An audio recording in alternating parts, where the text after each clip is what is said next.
3, 2, 1.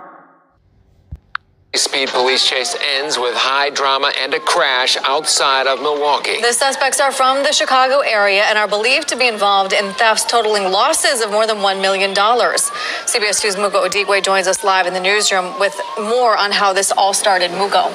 Good morning. The four men are from Illinois and Indiana, and police have been trying to catch them for months. Investigators say they are responsible for more than 25 burglaries in at least 3 states.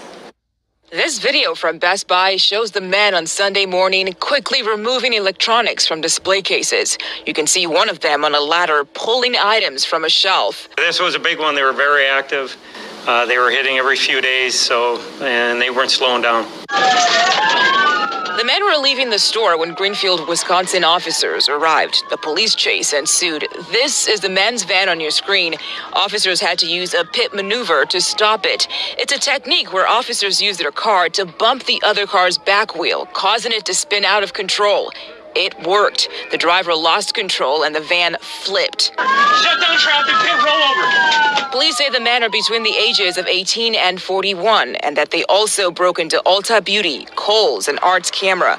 A store manager says they caused at least $10,000 in damages. We secure all of our equipment in the back, all the valuable equipment, so all he got was boxes, but still did damage to the store. Police say a large amount of stolen items were found in that van. Some of the men were still wearing masks and gloves when they were arrested. Charges are expected sometime this week. Live in the newsroom, Mugo Odigwe, CBS 2 News. Mugo, thank you. Dogs he claimed were a risk because they weren't on a leash. So what's the policy here? And is it in line with the county ordinance and state act? I'm asking.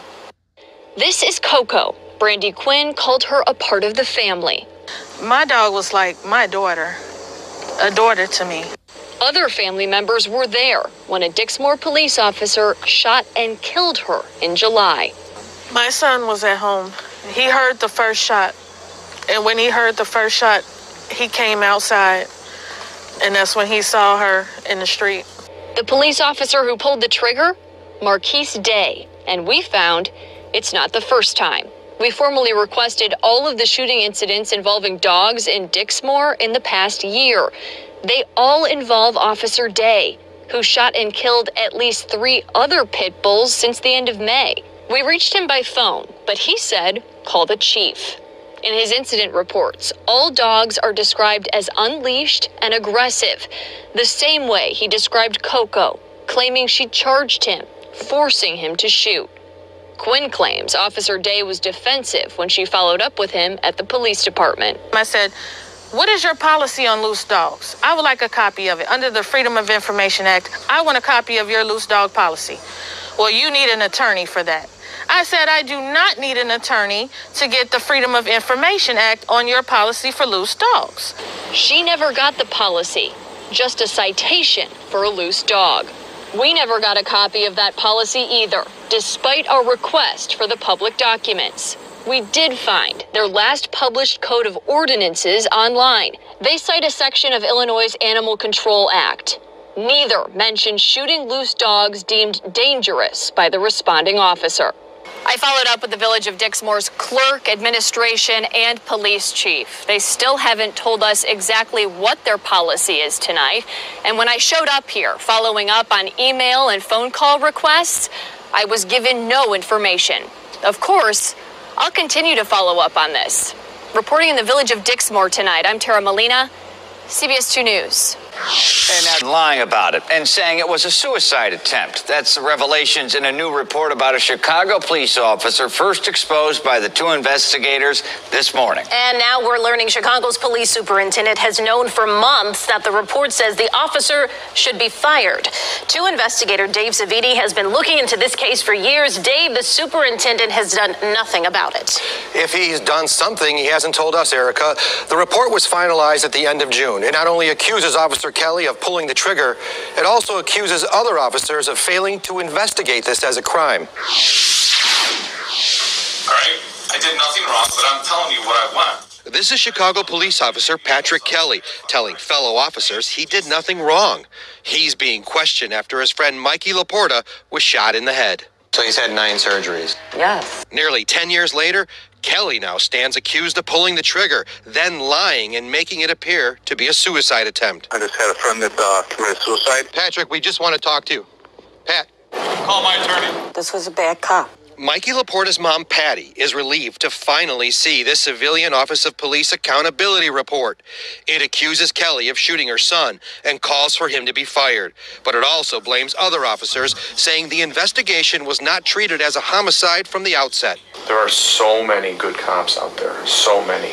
But the ones who are bad, you look at the damage that they do to this city, its reputation, and its budget. Get rid of the bad cops. Attorney Tony Romanucci represents the Laporta family. He points to the city's failure to terminate Kelly before and after Laporta's shooting, given his dozens of misconduct allegations, including the case of Elena Turner. I look down and I have a taser in my belly, then I get 2 more in my arm. Turner says in 2013, Kelly threatened to tow her vehicle, and when she tried to get her child's car seat out, Kelly got angry and deployed his taser. She was pregnant. And then you had a miscarriage? Yes. A couple days later. Turner sued the city and settled for $500,000. Though thrilled to know Kelly could now be fired from the police department, the Laportas want more. What's the right thing to do?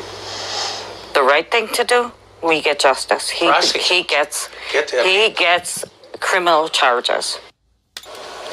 COPA first recommended firing Kelly last September, then again in a final report 2 months ago. No word on what Superintendent Eddie Johnson plans to do with Kelly. So the superintendent's potentially $80,000-$90,000 a year, 10 years, almost $1 million. That doesn't even include the millions and millions of dollars spent to defend him on all these cases. $1 million on desk duty. David Savini, thank you, sir. Well, take a look at these figures. 2 years ago, a federal jury awarded $44.7 million to Mikey Laporta. That is the largest award for a police misconduct case and the highest paid out to an individual in the city of Chicago. The city is appealing the decision. You can read the entire